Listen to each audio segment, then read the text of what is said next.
এটাও একটা চন্দ্রমল্লিকা। দেখুন এই চন্দ্রমল্লিকা এখন এই ডিসেম্বর মাসে প্রায় সব ফুটেই গেছে, আরো কিছু কুঁড়ি ফুটছে, তবে ধীরে ধীরে 80% থেকে 90% ফুল ফুটেই যাচ্ছে।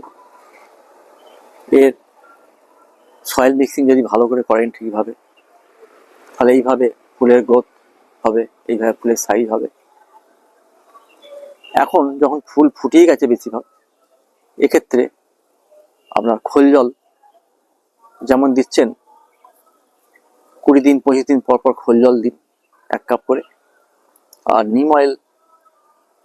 নিম অয়েল অবশ্যই দেবেন 3 ml 1 লিটার জলে গুলে বিকেলবেলার দিকে। আর যেখানে গাছ রাখবেন যেন 6-7 ঘন্টা রোদ পড়ে, জল মাটি শুকলে জল দেবেন, অতি ওভার ওয়াটারিং করবেন না।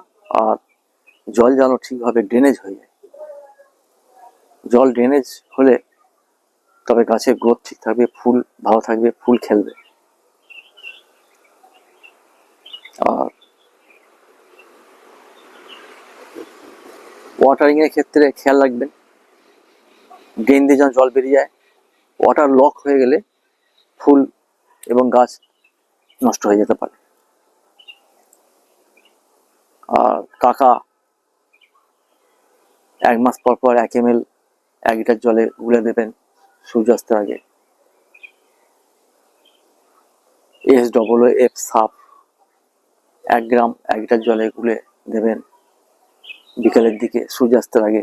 3 ml নিম অয়েল 1 লিটার জলে গুলে দেবেন বিকেলের দিকে সূর্যাস্তের আগে। তাহলে এইভাবে চন্দ্রমল্লিকা ফুল পাবেন এবং সাইজও বড় হবে, পাপড়িগুলো খুব রঙিন হবে এবং পরিষ্কার হবে, একদম গাছ ফুলে ভরে যাবে।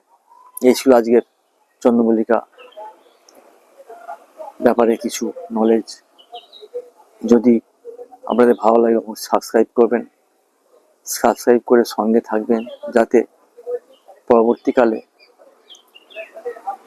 আমার কিছু নলেজ আরও আপনাদের দিতে পারি। এইভাবে পরিচর্যা করলে আপনার এই ফুল ডিসেম্বর জানুয়ারি ফেব্রুয়ারি পর্যন্ত খেলবে। এখন যে সব কুঁড়ি ছোট ছোট আসছে দেখছেন, এইসব কুঁড়ি এগুলো সব ডিসেম্বরের লাস্ট মধ্যে ফুটে যাবে।